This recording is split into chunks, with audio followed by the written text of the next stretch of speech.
بسم الله الرحمن الرحيم. الحمد لله رب العالمين، وصلى الله وسلم وبارك على سيدنا وحبيبنا محمد وعلى آله وصحبه أجمعين. السلام عليكم ورحمة الله وبركاته. خوشویستانم عزیزانم، سلام و رحمت و مهربانی خی گەورە برژێ بەسەر دڵ و دەرونی هەمومان. تەوان پێشەکی داوای لێبوردن دەکەین لەبەرەوەی لە فەیسبووکەکەی بڕک گرفتمان هەبوو، هەتا سبحان الله تەرتیب بوو، ڕێک و پێک بوو ئەو زاتوانیمان بینە خزمەت بەڕێز و خۆشەویستان. جا بۆیە داوای لێبوردن دەکەین.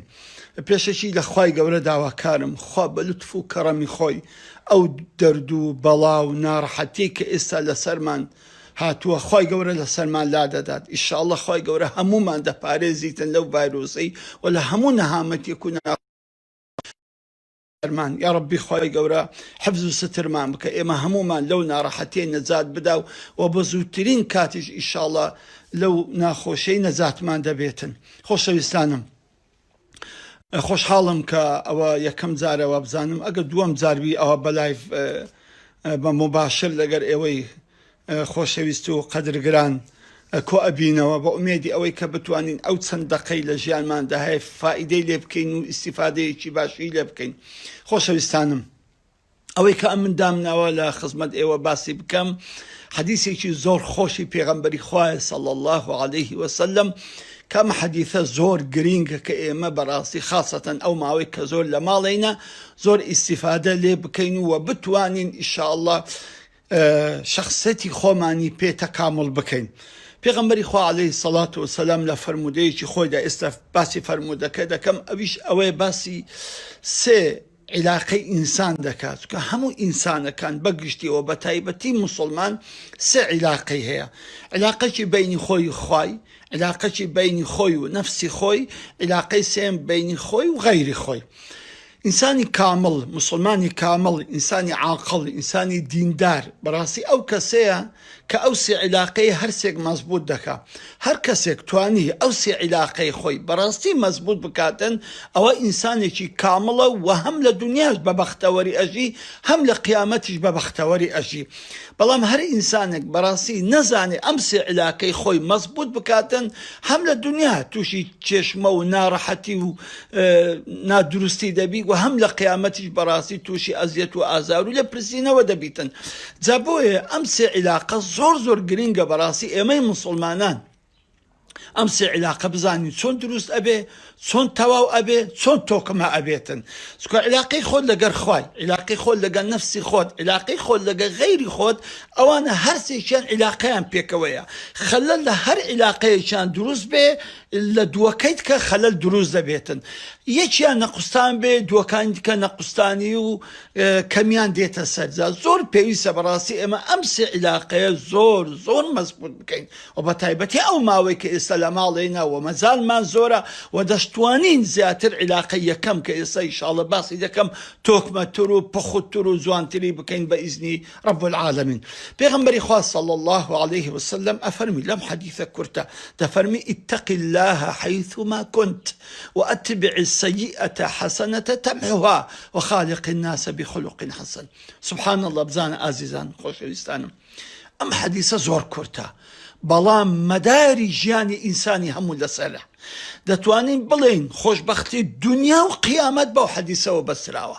سبحان الله. حەدیثێکی کورت، زۆر کورت، سێ فەقەرە، سێ بڕگەی زێر کورت، بەڵام سبحان الله ئەو هەموو مانە واتایی کە لەسەر بینا دەکرێت. جا بۆ یەک لە خەسائیسی پێغەمبەری خوا صلی الله عليه وسلم ئەوەیە کە قسەیەکی کورتی دەکرد بەڵام معنای گەلەگەلەک زۆر دەدا کە پێدەن جەوامع الکەلیم، کە بەڕاستی پێغەمبەری خوا عەلەیهی سەڵات وسەلام بەهرەی خوا بوو، فەزلێکی خوای گەورە بوو پێیدا بوو کە کەم قسەی دەکرد، قسەیەکی چەند برگە بەڵام بەڕاستی بە معنە واتایەکی گەلەک زۆر.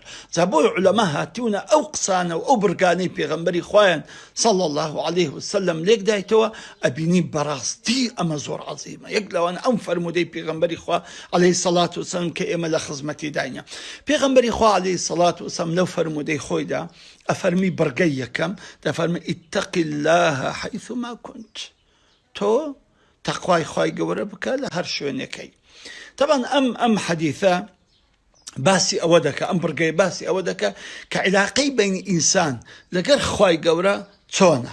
طبعا ئەسڵ عیلاقەی ئینسان لەگەر خوای لەسەر ئەساسی مەحەبەت دروست دەبی. ئەوە زۆر گرینگە. ئێستا ئێمە دەبی بزانین ئینسان کاتێک کە دەیەوێت عیلاقەی لەگەر خوای ببەستێ دەبی ئەسڵەن لەسەر ئەساسی مەحەبەت، نەک لەسەر ئەساسی خەوف کە هەندێک لە متەسەویفەکان هەندێک لە عولەما گەورەکانیش وایان دانابوو کە ئەسڵی عیلاقەی ئینسانی لەگەر خوای گەورە دەبی لەسەر ئەساسی خەوفی. نا، عولەمای کە ڕەبانی تر زاهید و عارفەکانی تر بەڕاستی ئەوان لێک دایتەوە کە نەخێر ئەسڵی عیلاقەی ئینسان لەگەر خوای دەبی لەسەر ئەساسی مەحەبەت بێ.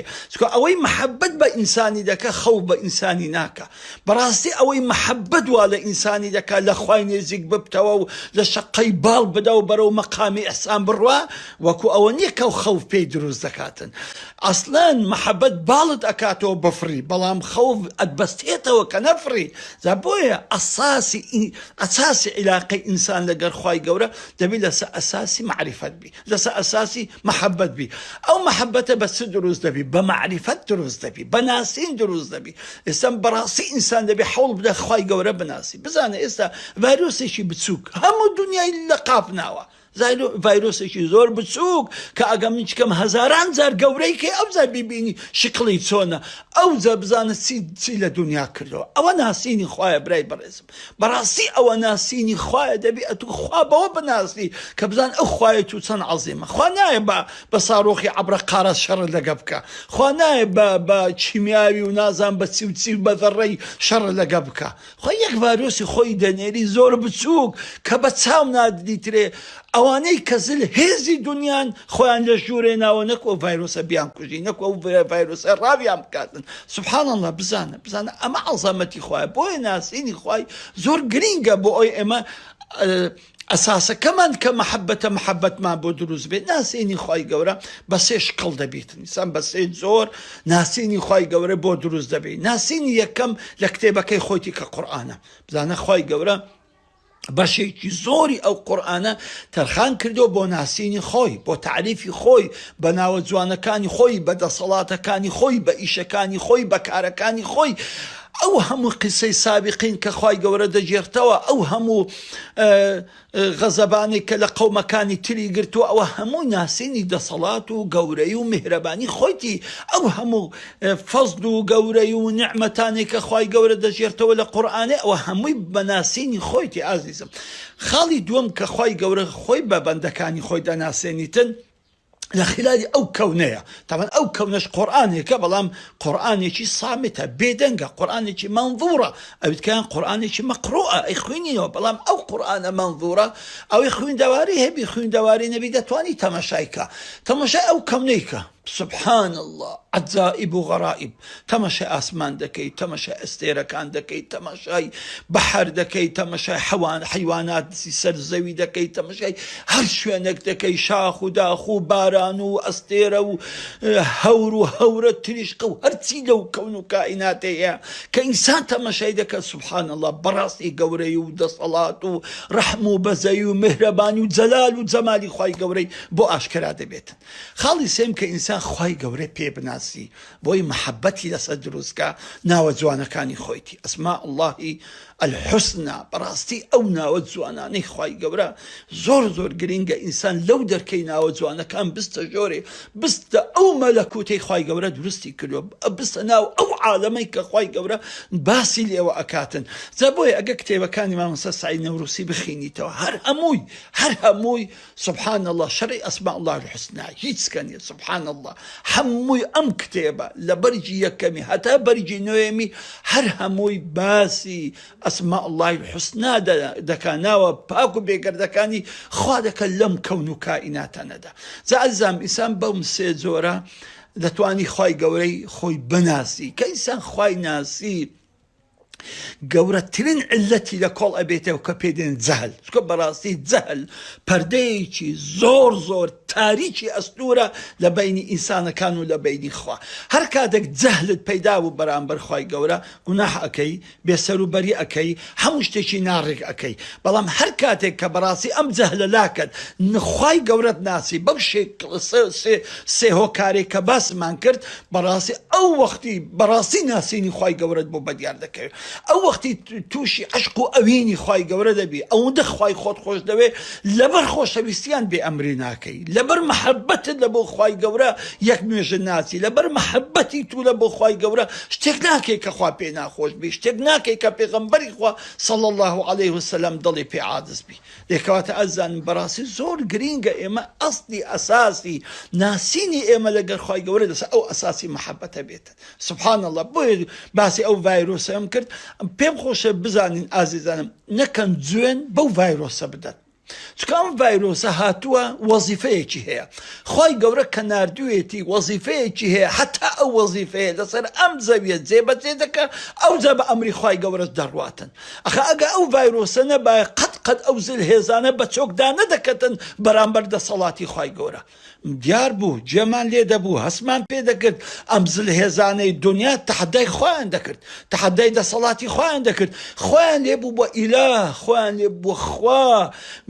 بۆیە وەکو زمانی فێرعەون دەیانگوت ما علمتم من إله من غیری، ئەمە نەبیست و خوایەکی تر لەسەر ئەم زەویە هەبێ. یعنی سبحان الله وایان لێ هاتبوو، وایان دەزانی نەفع و ضار بەدەستەوانە، مردون و ژیان بەدەستوانە، هەموو شت کاولکردن و ئاوەدانکردنەوە بەدەستەوانە. بەڵام خوای گەورە بۆی خۆی بۆ ئەوانە بسەڵمێنێتەوە پێیان پیشان بدە کە ئێوە حەقیرن، ئێوە هیچ نین، ئێوە بێدەسەڵاتن بەرامبەر بچووکترین لە مەخلوقاتی من کە ئەم ڤایرۆسەیە. بۆیە ڤایرۆسەکەی نرد. سبحان الله. و بەڕاستی پاشانیش گەورەی ئەو پێغەمبەرە عەلەیهی السەڵات وەسەلام، گەورەی ئەو نازارەمان بەڕاستی بەوە بەدیار کرد کاتێک کە تەمەشا پێش 1400 ساڵە چەند تەوجیهاتی جوان ئەدا، چەند شتی ڕێک و پێک بە ئێمە ئەڵێ، بەڵام ئێمە حتا ئێستا قەدری ئەو تەوجیهاتانەمان نەدەگرت.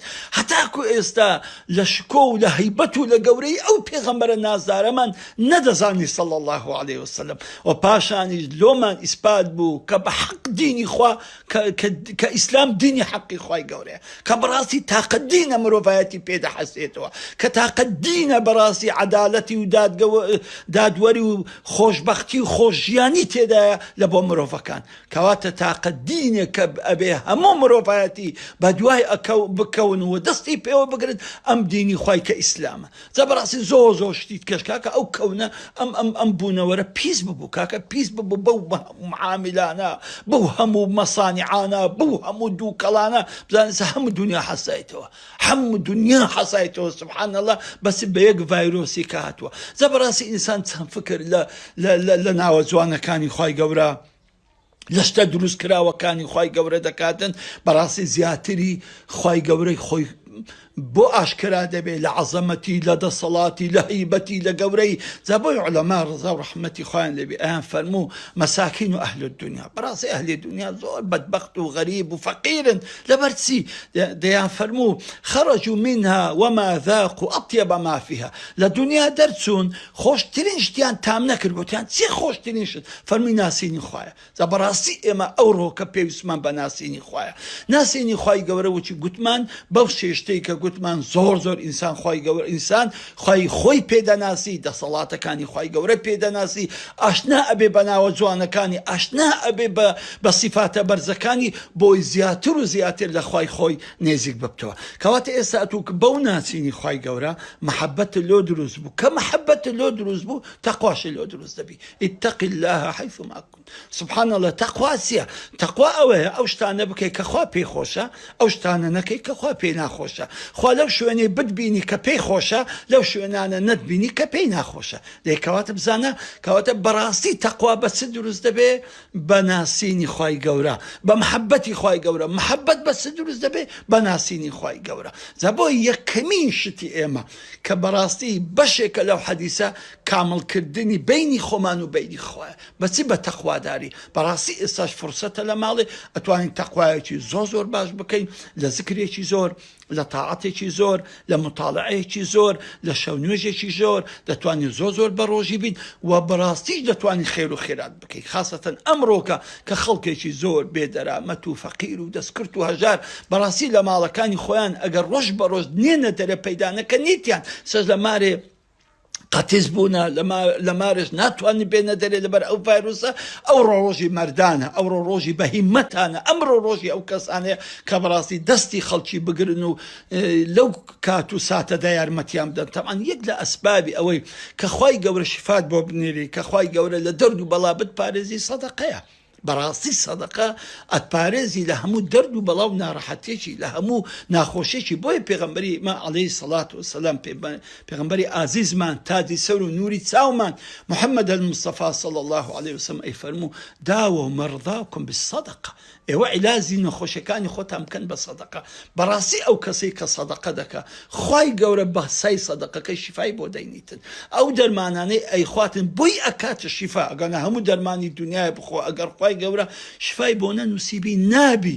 دەیکەواتە بەڕاستی ئێمە ئەوڕۆ با محاولە بکەین ئەو فترەی کە لە مارێنە باشترین زاد و زەخیرەی بۆ قیامەتی خۆمان خڕکەینەوە بینی خۆشمان لەگە خوای گەورە زۆر بینەکی ئاوەدان، بینەکی پڕ محەبەت و خۆشەویستی و دوعا و پارانەوە. جا بەڕاستی پێویستە ئەو ماوەیە ئێمە ئەوانی کە گوتم لە دوعا، لە زکر، لە بەڕۆژی بوون، لە سەدەقا، لە خوێنەوەی مطالعە لەوانە زۆر بکەین بۆی بینی ئێمە و بینی خوای گەورە لەو پەڕی ئاوەدانی بی. کەیسان بینی خۆی و خوای خۆش بوو ئەوجە مەرحەلەی دووەم دەست پێ دەکا، ئەویش ئەوەیە وأتبع السيئة حسنة تمحوها. بەڕاستی علاقەی ئینسان لەگەڕە خۆی، هەموو ئینسانێک کە خوای گەورە دروستی کردووە بە پاچی دروستی کردووە. ئەو ئینسانە ئیلا دەبی بە پاچی بستەوە خزمەت خوای گەورە ئەو جەخواوەری دەگری و ئەیباتە باشتێ. چکە کاتێک ئینسانەکان دەستنە باشتێ کەس بە پیسی ناستە باشتێ، ئیلا دەبی بە پاچی بچی. طیبتم فادخلوها خالدین. دەیکەواتە ئەتوو لە دنیا پیس بووی بە گوناح، بە غەیبەت، بە نەزەر، بە درۆ، بە خیانەت، بە پیسی، ئەوانە هەموو پیس بووی. دەبی تۆ چ بکەی؟ دەبی خۆت خاوێن کەیتەوە تا لایقی نەزەری خوای گەورە بی، لایقی ڕەحمەتی خوای گەورە بی. جا بۆیە یەکەمین شوێن کە ئینسان خاوێنی بکاتەوە دڵیەتی. برای ئازیزانم، خۆشەویستانم، خوشکانی بەرز، دڵی، چکە ئەو شوێنەی کە خوای گەورە تەمەشای دەکە دڵمانە. إن الله لا ينظر إلى أجسامكم ولا إلى صوركم ولكن ينظر إلى قلوبكم وأعمالكم. یەکەم شوێن خوای گەورە کە تەمەشای ئێمە دەکە دڵمانە. داگە و دڵە پڕ بغز و عەداوەت و ڕق و چینە و ڕیا و تەکەبڕ و مەغرور و عجب و دەی خوای گەورە تەمەشای ئەو دڵی ناکە، هەر ئەو دڵەشی ناوێتن. يوم لا ينفع مال ولا بنون إلا من أتى الله بقلب سليم.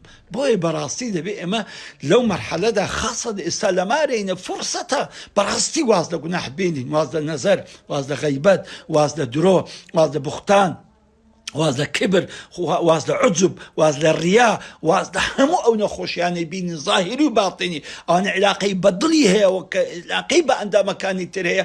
بۆی بەڕاستی ئێمەش خۆمان و بینی خۆمان و لەگەر خۆمان بینی ئێمە و لەگە خۆمان ساف بێ، پاک بێ. چکە ئەم دسمە، ئەم دڵە، ئەم لاشەیە ئەمانەتی خوایە لە لای تۆ. ئەو ئەمانەتە کە درایتە تو بە پاچی درایتە، هیچ ئەیبینە و هیچش پیس نەبووە، خاوێن و باوێن. بەڵام کە خوای گەورە ئەوێتەوە بە خاوێنی ئەوێتەوە.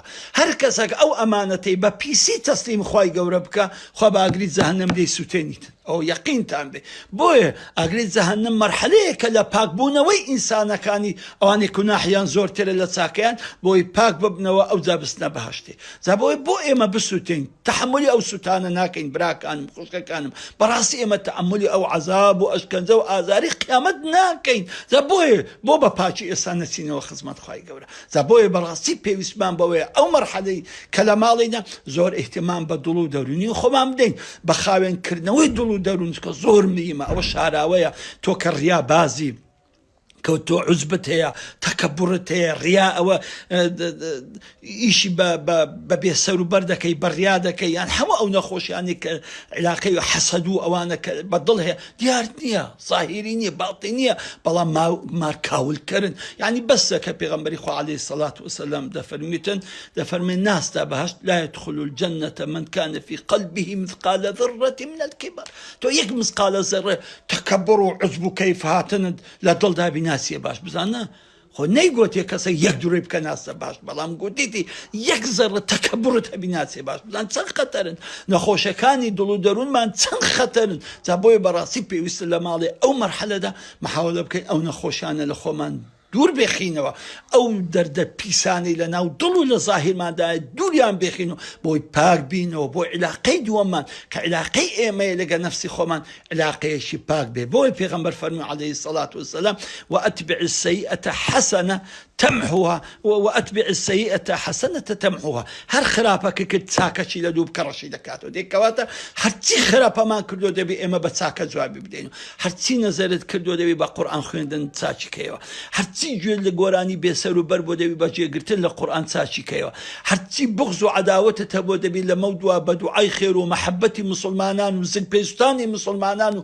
سەدەقە پاچیکەیتەوە ئیتر هەموو پێدا بێ کە بەڕاستی خێر و چاکە زۆر بکەی و زۆریش محاولە بکەی خۆ لێ ڕابینی لە گوناح نەکردن لۆی تاکو بینی خۆت و بینی نەفسی خۆت پاک و بێگەرد بیتن خاڵی سێم ئەو خالق الناس بخلق حسن بەڕاستی زۆر گرنگە کە تۆ بینی خۆت و بینی خوات ئاوەدان بوو بینی خۆت و نەفسی خۆت پاک و بێگەر بوو ئەوجا دەبێ لەگە خەڵکیش باز بی لە ئەخلاقت یەکەمین کەس خێزان و ماڵ و مندارتن کاکە تۆ نابی قوزەڵ قوربی لە بۆ ماڵێ نابی ژەهری ماربی لە بۆ ماڵێ نابی ئەو ماوەی کە لە ماڵی ماڵ و منداڵت لێت بێزار بن ئەو نوکتە خۆشەکەی ئەو کابرای سلێمانیەکەی ناوی چییە ئەو ئەحمەد زۆڵایە دەگو هەموو زارەشنەکەم بە کنم داداتن دەرێ یا ڕەبی خوا لە کۆرم کەیە جا نەمزانی لەگە منێتیان لەگە کۆڕۆنایەکەیتی جا بەڕاستی باوا نەبین ژن و ماڵ و منداڵمان لە ماڵی لێمان بێزار ببن نەخێر بەڵکو یەکەمین کەس کە ئێمە منفعەتمان بۆیان هەبێ و چاکەمان لەگەڵیان هەبی و بە جوانی مامەڵەیان لەگە بکەین ماڵ و منداڵی خۆمانن ئازیزان پاشان دایک و باوکمان دوای خزم و کەس و کارمان جیرانەکانمان ئەهلی گەڕەکمان ئەهلی شارەکەمان و هەموو شارە گەورەکەشمان لێکەواتە بەڕاستی پێویستە ئێمە وخالق الناس بخلق حسن بە جوانترین ئەخلاق بە خولوقی حەسەن کە ئێمە لەگە خەڵکی بجوولێنەوە لە هەڵس و کەوت لە مامەڵەکردن لە ئیحترام لە مقابلەکردن لە یارمەتیدان لە هەموو ئەو شتانێک کە پێویستە بەڕاستی ئێمە دەبی بە ئەخلاقێکی زۆر زۆر جوان لەگەر خەڵکی بجوولێنەوە چی گوتمان پێش هەموو کەسێک ماڵ و منداڵی خۆت کە بەڕاستی دەبی ماڵ و منداڵە زۆر جوان تەعاملیان لەگە بکەیت چکە هەدەفی خێزان دروست بوون دوو شتە پێم خۆش ئەو زۆر زۆر ئینشاڵڵا گەم مەجالێک بوو جارێک کە بە تەفسیلی باز دەکەین هەدەف لە دروستبوونی خێزان دوو شتە هەموو هۆکارەکانی بەختەوەری بەدەست بێنی و هەموو هۆکارەکانی موشکیلە و ناڕەحەتی دوور بێخیەوە تامان ئەوەش یەکەمیان بە 10 خاڵ دەکرێت دووەمیان بە 12 خاڵ دەکرێت دێکەواتە بەڕاستی ئەگەر ئەتو نەتوانی